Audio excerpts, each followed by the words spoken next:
നീല ബക്കറ്റ് നല്ല ബക്കറ്റ് അത് പോയല്ലോ. വീട്ടിലുള്ള ബക്കറ്റ് നീലപ്പിടിയുള്ള ബക്കറ്റ് കൊണ്ടുവന്ന ബക്കറ്റ് അരുമയായ ബക്കറ്റ് പോയല്ലോ. ബക്കറ്റൊക്കെ പോയെന്ന് പറയാ, എങ്ങനെ സംഭവിച്ചത്? ഞാൻ ഷീറ്റിൽ എംടെക് ഓടിക്കാൻ ഒരു ബക്കറ്റുമായി ഹോസ്റ്റലിലേക്ക് കടന്നു വന്നപ്പോൾ ഒറ്റക്കായിരുന്നു.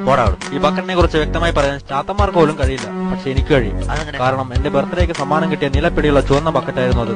1ാം ക്ലാസ് മുതൽ ഞങ്ങൾ ഒരുമിച്ച് ഒരു വായിലുണ്ട്, ഒരു പാത്രത്തിൽ ഉറങ്ങി. ശക്തമായ ഒരു ആത്മബന്ധം ഞങ്ങൾ തമ്മിൽ ഉടലെടുത്തിരുന്നു.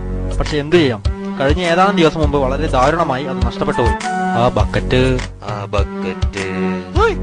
നീല ബക്കറ്റ് നല്ല ബക്കറ്റ് അത് പോയല്ലോ. നന്നായി. എന്തായാലും ഈ ബക്കറ്റ് പോയത് എങ്ങനെയാണെന്ന് എനിക്ക് നന്നായിട്ട് അറിയാം. ഇതിനു പിന്നിൽ ഒരു ബക്കറ്റ് മാഫിയ തന്നെ പ്രവർത്തിക്കുന്നുണ്ടെന്ന് മുടസാർ പറഞ്ഞിട്ടുണ്ട്. അതുകൊണ്ട് ഞാൻ ഹോസ്റ്റൽ യൂണിയന് കംപ്ലൈന്റ് ഒന്നും കൊടുത്തിട്ടില്ല. എന്റെ അവസ്ഥ കൊണ്ട് മനസ്സറിഞ്ഞ ഏതോ ഒരാൾ മെസ്സിൽ പോസ്റ്റർ ഇട്ടതുകൊണ്ട് ഇപ്പോൾ മനസ്സമാധാനത്തോടെ ജീവിക്കുന്നു. ഇനി ഏതായാലും ഇങ്ങനൊരു സംഭവം ഉണ്ടാവാൻ വഴിയില്ല. കാരണം ആരും ഒന്നും മോഷ്ടിക്കരുതെന്ന് ഞാൻ റൂമിൽ എഴുതി വെച്ചിട്ടുണ്ട്. ഹോസ്റ്റലിന്റെ ചരിത്രത്തിൽ ആദ്യമായി ഇങ്ങനൊരു സംഭവം ഉണ്ടാവുന്നതെന്ന് മുട്ടനാട് പറഞ്ഞിട്ടുണ്ട്. ജീവൻ കൊടുത്താലും ഞാൻ എന്റെ ബക്കറ്റ് തിരിച്ചു പിടിക്കും.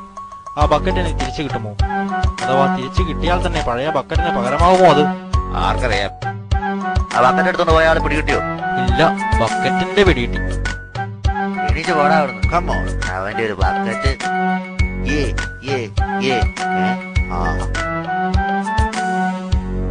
ആ ബക്കറ്റ് എല്ലാം പിടിച്ചോ?